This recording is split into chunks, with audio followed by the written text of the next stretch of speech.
안녕하십니까. MD패스의 김태입니다. 그래서 이번이 한국이 이제 3월달이 되면서 신학기가 시작이 돼가지고 많은 학생들이 새로 이제 입학을 했단 말이에요. 이제 그런 것을 보고 난 다음에 그냥 이제 1학년들한테 무슨 얘기를 해줄까라는 생각을 하게 되었습니다. 물론 이제 미국에서 학교를 다니신 분들하고는 신학기하고는 전혀 상관이 없지만 그냥 그 질문이 들어오기도 해서 어떻게 해야지 1학년부터 뭘 준비해야 될까요? 이런 얘기가 있어서 이제 우리 한번 이거에 대해서 한번 대화를 한번 해보도록 하겠습니다. 기본적으로 1학년 때 해야 될 것은 이라고 하는 것에 대한 얘기가 답은 그냥 결정되어 있다고 생각을 합니다. 그러니까 대학을 들어가서 이제 내가 준비해야 될 것은 크게 두 가지를 준비해야 된다고 생각을 합니다. 첫 번째 같은 경우는 이제 대학 졸업을 위한 요건을 맞춰 나가야 되죠. 그래서 이걸 가장 헷갈리시는 분들이 많은데 졸업 요건을 맞추는 것과 그 다음에 이제 시험 요건을 맞추는 것은 두 개는 별개로 돌아가게 됩니다. 그래서 이게 뭔 소리냐? 그래서 가장 대표적으로 AP 과목들을 들 수가 있을 것 같아요. 그래서 AP 과목 같은 경우를 듣게 되면은 이 AP 과목에서 내가 예를 들어 바이오를 들었다 칩시다. 바이오에서 내가 5점이 나왔다 칩시다. 근데 AP 과목을 들어가지고 그러면 이제 1학년 바이오를 안 들어도 된다던데 그게 사실입니까? 라고 말씀드리면 그냥 사실이 아니라고 말씀드리고 싶습니다. 왜냐하면 이 AP 바이오 같은 경우는 졸업 요건으로는 충족이 됩니다. 그러니까 한마디로 여러분들이 그냥 대학을 졸업만 하시려고 생각한다면 AP 바이오를 갖고 1학년 AP를 대체할 수가 있습니다. 하지만 그것이 DAT 시험이든 MCAT 시험이든 그 둘 시험에서는 이것이 인정이 안 됩니다. 안 돼요. 다시 한번 말씀드리지만 안 돼요. 예외 없이 안 되고 DB 못 써줘도 안 되고 아무것도 안 됩니다. 어떠한 경우도 안 돼요.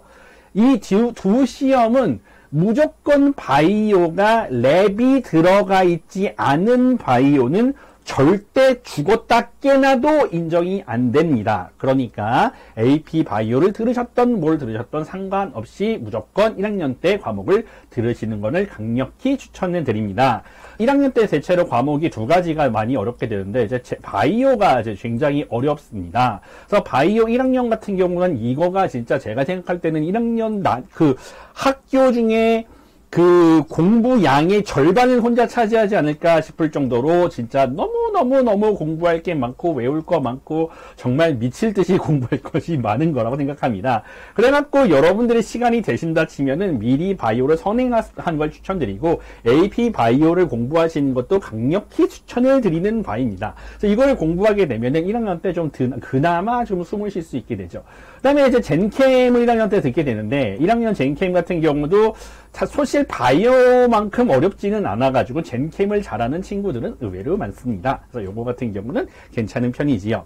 자, 여기서 이제 하나의 이제 MD패스의 팁을 알려드리자면 졸업 요건을 맞추려 그러면 반드시 한 개의 잉글리시나 이런 거에 필적하는 과목을 반드시 들어야만 대학이 졸업이 가능합니다.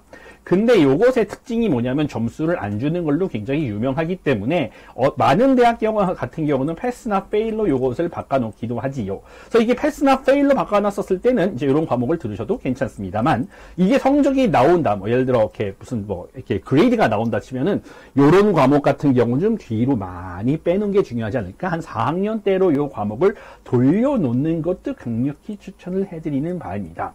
그리고 이 중에서 가장 중요하다고 생각하는 것 중에 하나는 이제 섀도잉이 됐던 봉사활동이 됐던 어떤 한 가지의 되게 유명한 한 군데를 정해가지고 그때부터 이제 등록을 하시는 걸 좀 추천해 드립니다. 이게 왜 중요한 거냐면 예를 들어 내가 덴탈을 하고 싶다라고 말을 하면 근처에 있는 이제 클리닉을 잡아가지고 일주일에 한 번 혹은 2주일에 한 번이라도 내가 섀도잉을 좀 꾸준히 하겠다라고 해갖고 이제 이거를 깊은 관계를 가져서 한 4년 동안 정도의 어떤 기계를 가질 수 있는 것들이 굉장히 중요하다고 생각을 합니다.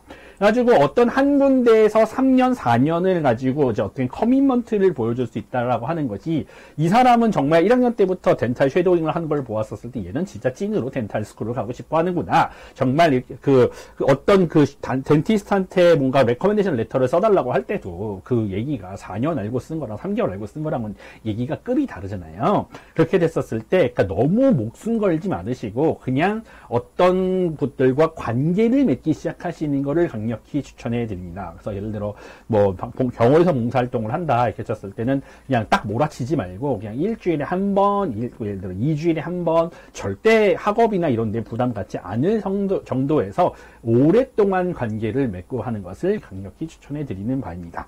그래서 그거 정도만 신경 쓰시면 아주 성공적인 1학년을 보내는 게 아닌가 전 개인적인 생각이 듭니다. 그래가지고 뭐 이런 팁이 여러분들께 도움이 되셨다 하면은 이제 또 다른 영상에서 또 찾아뵙도록 하겠습니다. 안녕히 계세요.